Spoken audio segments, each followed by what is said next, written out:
यह कहानी उन घटनाओं पर आधारित है जो देवी लक्ष्मी के जीवन से संबंधित है और जिनका उल्लेख प्राचीन ग्रंथों में कम ही किया गया है। एक समय की बात है जब सृष्टि का निर्माण हो चुका था, लेकिन ब्रह्मांड में संतुलन स्थापित नहीं हो पा रहा था। देवता और असुर लगातार शक्ति के लिए संघर्ष कर रहे थे। इस संघर्ष में देवी लक्ष्मी की भूमिका अत्यधिक महत्वपूर्ण थी। सृष्टि की रचना के बाद ब्रह्मांड में संतुलन की स्थापना आवश्यक थी। देवता और असुर दोनों अपनी अपनी शक्तियों के बल पर वर्चस्व स्थापित करना चाहते थे। असुरों की बढ़ती शक्ति और उनके अधर्म के कारण देवता कमजोर पड़ रहे थे। इंद्र, जो देवताओं के राजा थे, अपनी शक्ति और सम्मान खो चुके हैं। देवता जब समाधान के लिए भगवान विष्णु के पास पहुंचे तो उन्होंने एक उपाय सुझाया, समुद्र मंथन।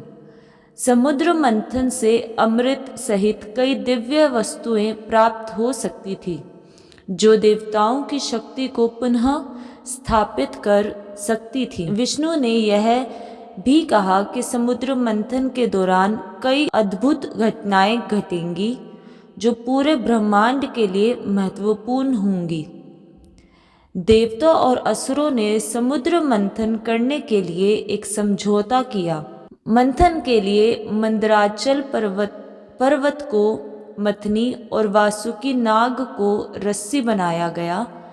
जैसे ही मंथन शुरू हुआ, समुद्र से अनेक अद्भुत वस्तुएं प्रकट होने लगी। ऐरावत हाथी, कल्पवृक्ष, कामधेनु गाय और अंततः अमृत। लेकिन इन सबके बीच एक अद्वितीय घटना हुई, मंथन के दौरान देवी लक्ष्मी का प्रकट होना। वह कमल के फूल पर विराजमान थी। उनका सौंदर्य और तेज अपार था। उनके हाथों में कमल का फूल और सोने के सिक्के थे जो समृद्धि और शांति का प्रतीक थे। उनका प्राकट्य इस बात का संकेत था कि केवल धन ही नहीं बल्कि संतुलन और सद्गुण भी समृद्धि के लिए आवश्यक है। देवताओं और असुरों ने लक्ष्मी को अपने पक्ष में करने का प्रयास किया। असुरों ने सोचा कि यदि देवी लक्ष्मी उनके साथ रहेगी तो उन्हें अपार धन और शक्ति मिलेगी, लेकिन लक्ष्मी का हृदय विष्णु के प्रति समर्पित था। असुरों के राजा बलि ने लक्ष्मी को विवाह प्रस्ताव दिया। वह चाहता था कि लक्ष्मी उनकी पत्नी बनकर असुरों की शक्ति को और बढ़ाए। लक्ष्मी ने बलि के प्रस्ताव को स्पष्ट रूप से अस्वीकार कर दिया। इस अस्वीकृति से क्रोधित होकर बलि ने लक्ष्मी का अपहरण कर लिया। बलि ने लक्ष्मी को अपने महल में बंद कर दिया और घोषणा की कि अब लक्ष्मी केवल असुरों की संपत्ति है। इस घटना से देवताओं में भय और चिंता फैल गई। लक्ष्मी के बिना संतुलन और समृद्धि का विचार असंभव था। जब विष्णु को लक्ष्मी के अपहरण की जानकारी मिली तो उन्होंने बलि से लक्ष्मी को मुक्त कराने के लिए एक योजना बनाई। उन्होंने वामन अवतार धारण किया। एक छोटे कद के ब्राह्मण का वेश धारण कर विष्णु बलि के महल पहुँचे।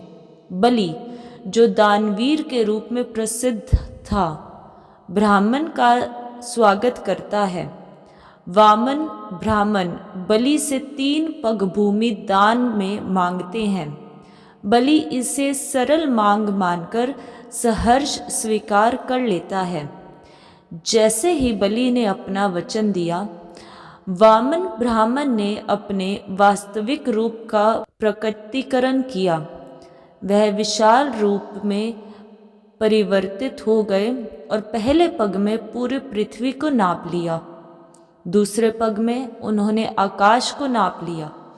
तीसरे पग के लिए कोई स्थान नहीं बचा, इसलिए उन्होंने बलि से पूछा कि वह तीसरा पग कहाँ रखे। बलि को अब एहसास हो चुका था कि वह विष्णु से छल नहीं कर सकता। अपने वचन को निभाने के लिए बलि ने अपना सिर तीसरे पग के लिए अर्पित कर दिया। इस घटना के दौरान विष्णु ने लक्ष्मी को बलि के बंधन से मुक्त कर दिया, लेकिन बलि के साहस और वचन पालन से प्रभावित होकर लक्ष्मी ने उसे आशीर्वाद दिया। उन्होंने कहा कि वह हमेशा उनकी समृद्धि में रहेगी और उनके भक्त हर वर्ष दीपावली पर उनकी पूजा करेंगे। इस प्रकार बलि अमरता और सम्मान का प्रतीक बन गया। बलि का उदाहरण यह दिखाता है कि भले ही वह असुर था, लेकिन उसने धर्म का पालन किया और अपनी बात पर अड़िग रहा। त्याग और समर्पण। विष्णु और लक्ष्मी का आपसी प्रेम और समर्पण यह दिखाता है कि सच्चा धन रिश्तों और सद्भाव में है। इस कथा का सार यही है कि समृद्धि और धन केवल उन्हीं के पास आता है जो अपने जीवन में धर्म, सत्य और संतुलन को स्थान देते हैं। लक्ष्मी की इस कथा ने एक नई परंपरा को जन्म दिया। दीपावली के दिन जब लोग अपने घरों को दीपों से सजाते हैं तो यह केवल प्रकाश का पर्व ही नहीं होता, बल्कि लक्ष्मी को आमंत्रित करने का प्रतीक है। यह त्योहार इस बात का संदेश देता है कि धन और समृद्धि उन्हीं के पास आती है जो धर्म और सत्य के मार्ग पर चलते हैं। कथा का संदेश। माँ लक्ष्मी की यह छुपी कथा हमें सिखाती है कि संतुलन और सद्गुण, धन और समृद्धि केवल भौतिक साधनों से प्राप्त नहीं होती, बल्कि उनके पीछे संतुलन और सद्गुण का बड़ा महत्व है। धर्म और वचन पालन। बलि का उदाहरण यह दिखाता है कि भले ही वह असुर था, लेकिन उसने धर्म का पालन किया और अपनी बात पर अड़िग रहा। त्याग और समर्पण। विष्णु और लक्ष्मी का आपसी प्रेम और समर्पण यह दिखाता है कि सच्चा धन रिश्तों और सद्भाव में है। इस कथा का सार यही है कि समृद्धि और धन केवल उन्हीं के पास आता है जो अपने जीवन में धर्म, सत्य और संतुलन को स्थान देते हैं। बोलो ओम नमो भगवते वासुदेवाय नमः।